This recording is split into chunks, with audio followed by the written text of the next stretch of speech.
Bonsoir. J'espère que vous allez bien. Je suis Eugénie Tenengwe. Je reviens aborder la troisième partie de notre fameux thème, la légitimation adoptive. Pour ceux qui me suivent depuis le début, à la première partie, je vous fixais le cadre légal dans lequel devrait s'opérer toute adoption. À la deuxième partie, je vous entretenais sur les conditions d'adoption d'un enfant. Aujourd'hui, il est question que je vous parle de la légitimation proprement dite.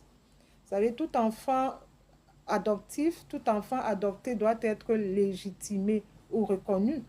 La légitimation, tout comme la reconnaissance, dépendra du statut matrimonial des parents.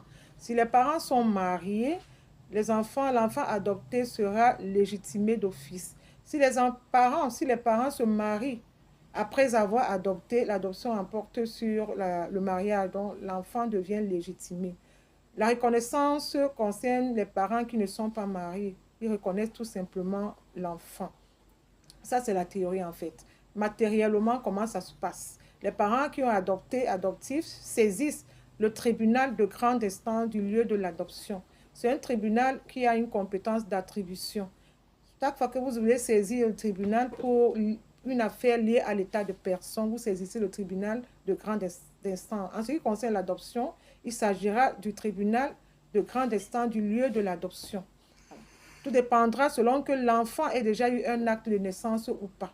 Pour un enfant qui a déjà eu un acte de naissance, vous allez saisir le TGI, le tribunal de grande instance en question, pour un jugement à reconstitution d'acte de naissance.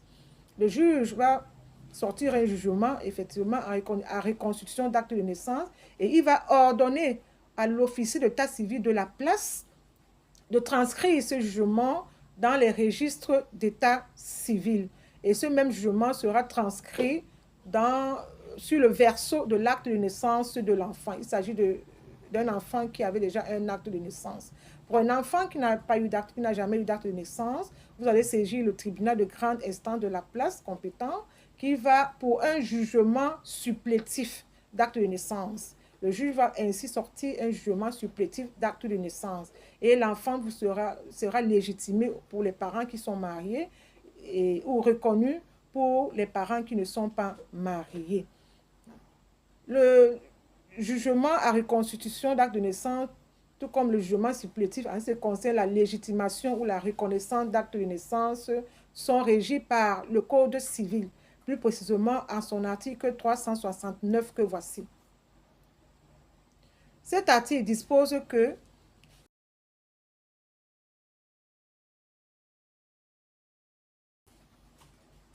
la légitimation résulte d'un jugement sur requête. Après enquête sur la personne qui a adopté cet enfant, après enquête et débat en chambre de conseil par le président du tribunal. Ça, c'est pour ce qui est de la légitimation d'un enfant ou alors de la reconnaissance d'un enfant. Nous sommes rendus là au terme de notre thème. C'était effectivement la troisième partie du thème qui aborde la légitimation proprement dite d'un enfant adopté. J'espère vous avoir apporté la quintessence de ce thème. Si vous avez aimé ma vidéo, merci de la partager. Je vous reviendrai très prochainement pour des prochaines vidéos. Je serai toujours entière, très fière de vous entretenir sur des questions de droit. Alors, partagez ma vidéo si vous l'avez aimée. Merci de la liker et à très très bientôt. Au revoir et agréable soirée.